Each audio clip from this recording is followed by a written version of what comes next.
د خوست د پوهنې ریاست مسؤلین وایي چې دغه ولایت کې لا هم نوي ښوونځي هیڅ ودانۍ نه لري او زده کوونکي د ونو سیوري لاندې او نورو نامناسبو ځایونو کې زده کړې کوي.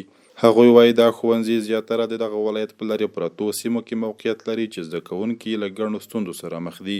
د یادو بې سرپناه ښوونځیو له ډلې یو هم د الشیر ولسوالۍ اړوند د تریزیو سیمې د سیند خور په نوم د هلکانو او نجونو ګډ منځنی ښوونځی دی. 14 کلن سالم چې دغه ښوونځي د شپږم ټولګي زده کوونکی دی وایي ښوونځی ودانۍ نه لري او د ونو لاندې درس وایي. هغه وویل د ودانۍ سربیره کتابونه، کتابچې، تخته او نور لوازم هم نه لري او نشي کولی په داسې حالاتو کې خپلو درسونو ته دوام ورکړي. مشکلات دا دی که چېرته وخت موږ تعمیر نه لرو، په ګرمای کې ګرمي او په سوړه کې سوړه وي او کله چې باران وي موږ کورونو ته ځو او 2-3 ساعته موږ نه چټي تېرېږي باران له امله. د دغه ښوونځي د 4م ټولګي 11 کلنې زده کوونکي مشته هم وایي چې ښوونځی ودانۍ نه لري. هغې په خپلو خبرو کې له حکومتي مسؤلینو غوښتنه وکړه چې د سرپناه لپاره د ورته اسانتیا برابره کړي.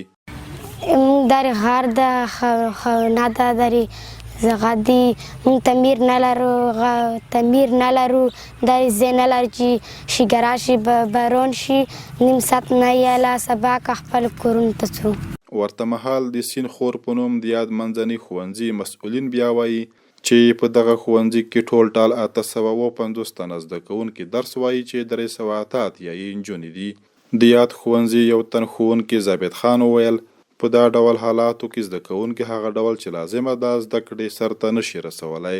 نوموړي زیاته کړه نږدې 15 کاله کېږي دا ښوونځی جوړ شوی خو تر اوسه ورته ودانۍ نه ده جوړه شوې.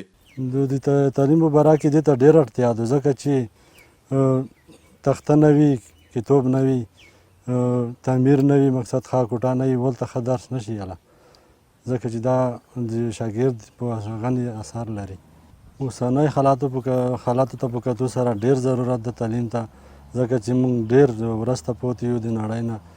بلخوا د خوست د پوهنې ریاست مسؤلین بیا وایي د دوی هڅه دا ده چې د نړیوالو مرستندویه بنسټونو په همکارۍ په دغه ولایت کې ټولو بې سرپناه ښوونځیو ته ودانۍ جوړې کړي.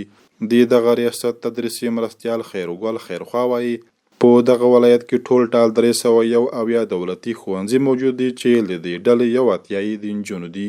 هغه خپلو خبرو کې وویل چې د یادو 301 ښوونځیو څخه نوي ښوونځي د سرپناه لپاره ودانۍ څه چې حتی خیمې هم نه لري. موږ غوښتنه خو یوازې د بهرنیو نه د شتمنو خلکو څخه هم دغه دوی چې معرف چې دی د ټولو ګډ کور دی په دې کې باید موږ سره زیاته همکاري وکړي تر څو هغه زده کوونکي چې بود باران او سره لمر ته کینی د هغوی زده کړه نه هم تاثیر کیږي تر څو دوی د هغه زده کړو نه برخمن شي چې سالمه زده کړه دوی وکړي. په دې برخه کې موږ سره زیاته همکاري وکړي. د پوهنې ریاست تدریسي مرستیال همدا ډول وویل په تیرو 2 کلونو کې د ګڼو هغو ښوونځیو ودانۍ چې د جنګونو او د طبیعي آفتونو له امله تخریب شوي وي رغولې دي خو لا هم د 80 ښوونځیو ودانۍ رغولو ته جدي اړتیا لري.